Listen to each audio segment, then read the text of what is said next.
Army उसके पास नहीं, air force उसके पास नहीं, नेवल फोर्स उसके पास नहीं, पुलिस उसके पास नहीं।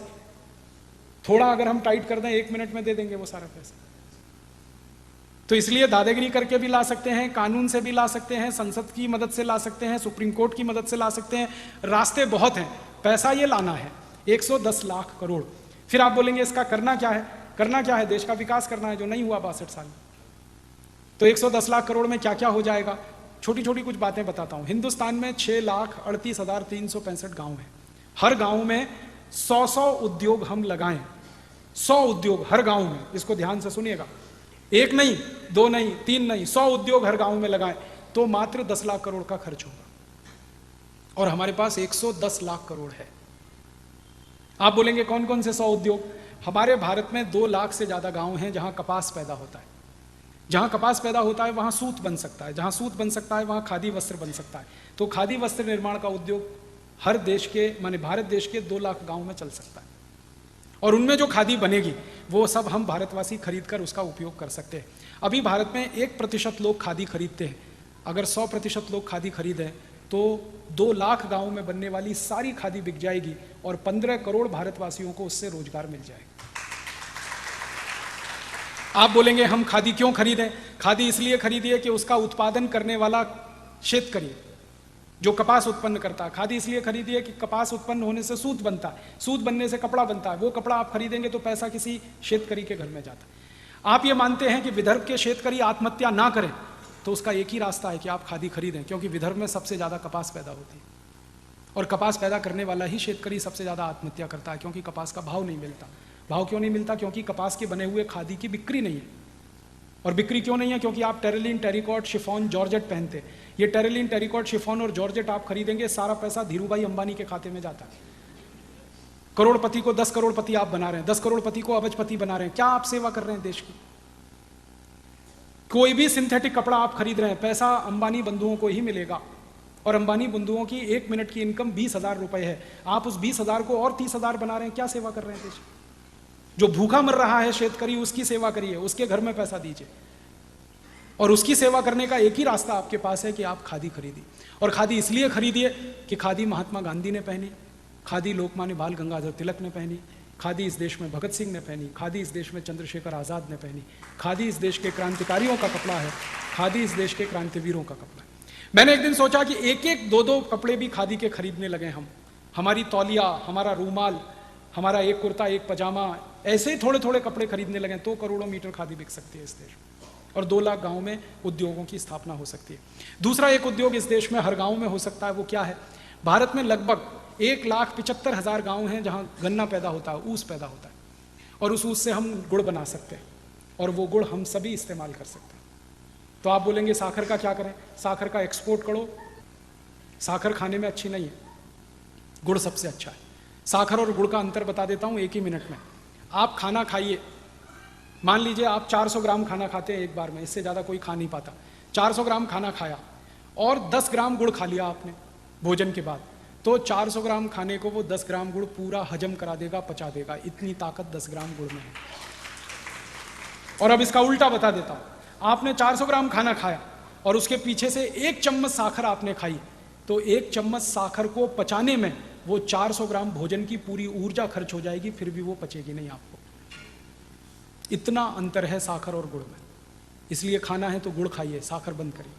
तो आप बोलेंगे फिर ये साखर कारखानों का क्या होगा? ये चलाएंगे हम, विदेशों में बेचेंगे साखर को, जिनको खानी है खाएं, मरना है मरे, हमसे क्या, ले लो। डायबिटीज में मरो, हार्ट अटैक में मरो, कोलेस्ट्रॉल बढ़ा के मरो, हमको क्या, लेना है ले लो। फिर उनको जागृति आ जाएगी, विदेशों में भी जागृति आएगी, तो फिर वो साखर नहीं गुड़ मांगेंगे। तो अच्छा है, सब कारखाने बंद करके गुड़ बनाएंगे हम, तो सारी दुनिया को खिलाएंगे, हम खुद खाएंगे। आपको मालूम है साखर बनाने के लिए करोड़ों रुपए का प्रोजेक्ट लगता है, बैंक से लोन लेना पड़ता है, करोड़ों रुपए इन्वेस्ट करना पड़ता है। गुड़ बनाने के लिए छोटे से प्रोजेक्ट में हो जाता है, बैंक से लोन नहीं लेना पड़ता, करोड़ों रुपए खर्च नहीं होते, बहुत आसानी से हो जाता है।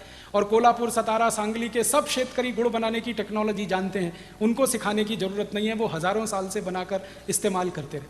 और गुड़ से भी अच्छी एक चीज है जो सारी दुनिया को हम खिलाएं, तो बात ही कुछ और है, वो है काकवी। आपको सुनकर हैरानी होगी, वो गुड़ से भी अच्छी है। गुड़ तो अच्छा है ही, लेकिन वैज्ञानिकों ने जो रिसर्च करके दिया वो बताया काकवी गुड़ से भी 100 गुना अच्छी है।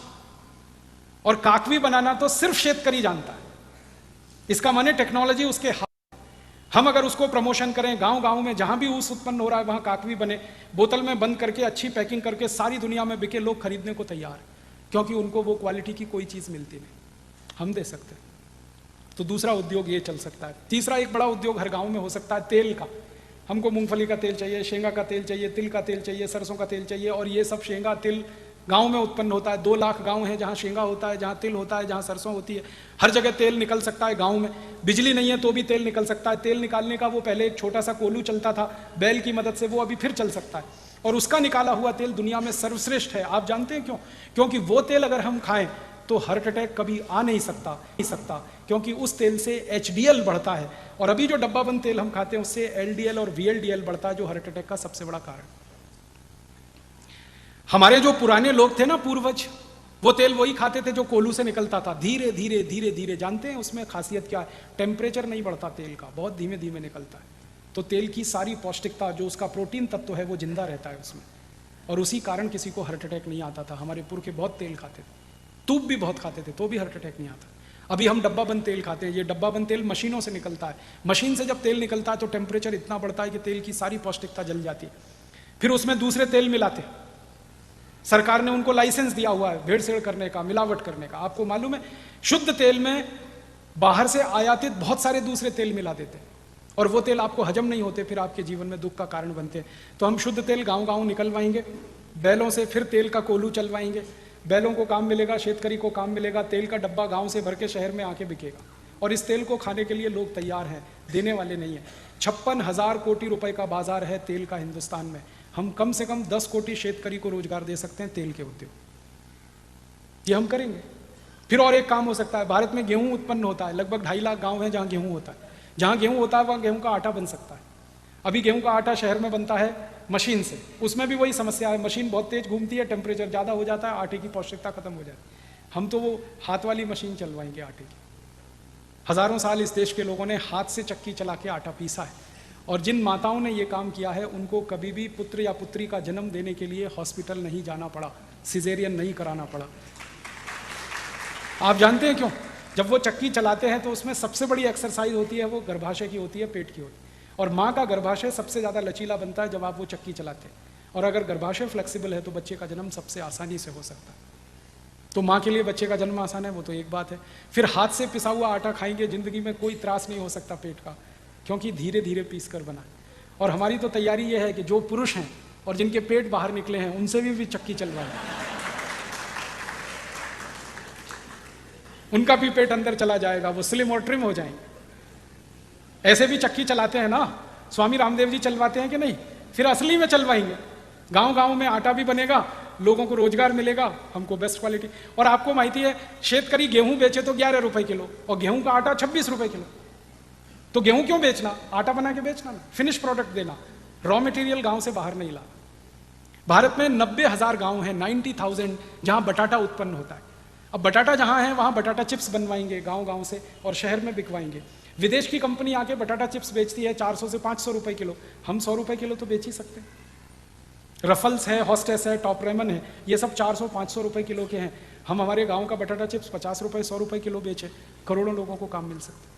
फिर टमाटर पैदा होता है 65,000 गाँव में, टमाटर का सॉस गाँव में बन सकता है, वो शहर में बिक सकता है। अचार है, मुरब्बा है, ऐसे 100 उद्योग हर गाँव में चल सकते हैं। और एक उद्योग में 10 लोगों को भी काम मिला तो 1,000 लोगों को रोजगार हर गांव में मिलता है। और अगर 1,000 लोगों को गांव में रोजगार मिला तो 1,000 परिवार की जिंदगी सुधरेगी। इस देश का बेरोजगारी गांव से बिल्कुल खत्म हो जाएगी। और मैं तो वो दिन देख रहा हूं कि शहरों में बसे हुए लोग गांव भागकर वापस जाएंगे, क्योंकि उनके घर के पास ही उनको रोजगार मिल जाएगा। शहरों के लोग अगर गांव वापस चले जाएं तो झुग्गी झोपड़ियां खत्म हो जाएंगी। मुंबई की धारावी जो झुग्गी झोपड़ी है वो हमारे मुंह पर तमाचे की तरह से, वो इसलिए है कि गांव में रोजगार नहीं है तो मुंबई जाके उनको रोजगार ढूंढना पड़ता है। जब गांव में काम मिलेगा तो कोई झुग्गी झोपड़ी में क्यों रहने शहर में जाए।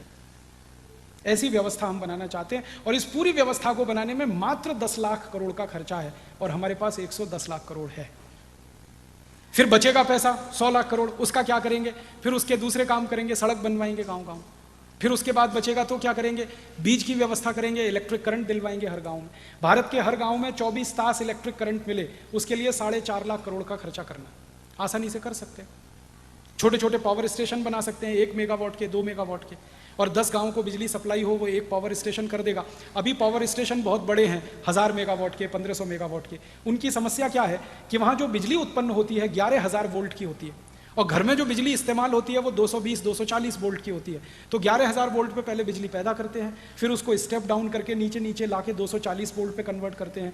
हज़ारों यूनिट बिजली फालतू में बर्बाद होती है। हम इस व्यवस्था को बदलना चाहते हैं, 1 यूनिट भी बिजली बर्बाद नहीं होनी चाहिए।